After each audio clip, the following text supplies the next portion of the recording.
चलित मास 8 तारिख अर्थात आज समुद्र में प्रबल वर्षा घड़घड़ी सहित बिजुली बहिब एवं पवन बहिब तेणु मत्स्यजीवी मानू समुद्र मध्यकू जावाक बारण करागला। बंगोपसागर में कालबैशाखी प्रभाव में प्रबल वर्षा और पवन होगा नहीं मत्स्यजीवी मानक समुद्र मना कला भोगराई मत्स्य विभाग। आज चंदनेश्वर मत्स्य कर्मचारी माने डाकबाजी यंत्र द्वारा भोगराईर विभिन्न समुद्रकूलिया अंचल लोकंकु कालबैशाखी प्रभाव नहीं सचेतन कराइछन्ति। भोगराईर उदयपुर ठारू तालसारी विचित्रपुर और कीर्तनिया समुद्र मुहाण पर्यंत मत्स्यजीवी मानकु आज समुद्र भीतर को न जावाई परामर्श दि जाइछि। एहासह उपकूलवासी तथा तलिया अंचल लोकंकु सजग रहिबापई कुहाଯାଇଛି। भारतीय पाणीपाग विभाग सूचना अनुसार मत्स्य विभाग ओडिशा सरकार निर्देश क्रमे आज समुद्र में प्रबल वर्षा और पवन लगी रहिबो जहा फल समुद्र अशांत रहिबो तेणु मत्स्यजीवी मानकु समुद्र भीतर को जावाकू बारण कराଯାଇଛି।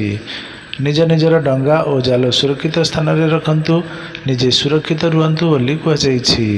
धन और जीवन सुरक्षा निमंते यह पालन करने एकांत जरूरी अटे।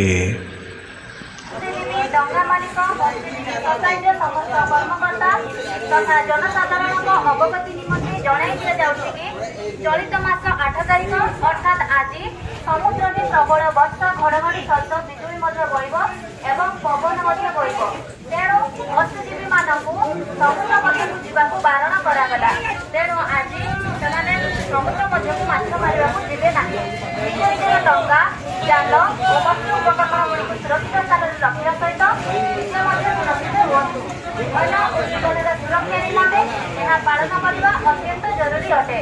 सहकारी मत्स्य अधिकारी सामुद्रिक संप्रेषण चंदनेश्वर। धन्यवाद।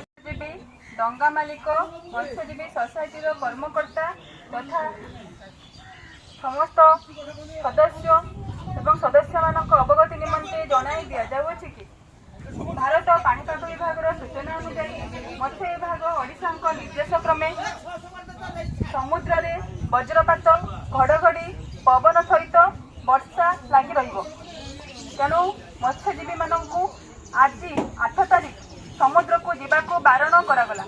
यह सहित डंगा जाल एवं अन्य मत्स्यधरा उपकरण गुड़िक सुरक्षित स्थान में रखा सहित निजे मध्य सुरक्षित स्थान में रुहतु। धन और जीवन सुरक्षा निमंते यह पालन करने अत्यंत जरूरी अटे। सहकारी मत्स्य अधिकारी सामुद्रिक संप्रसारण चंदनेश्वर बालेश्वर।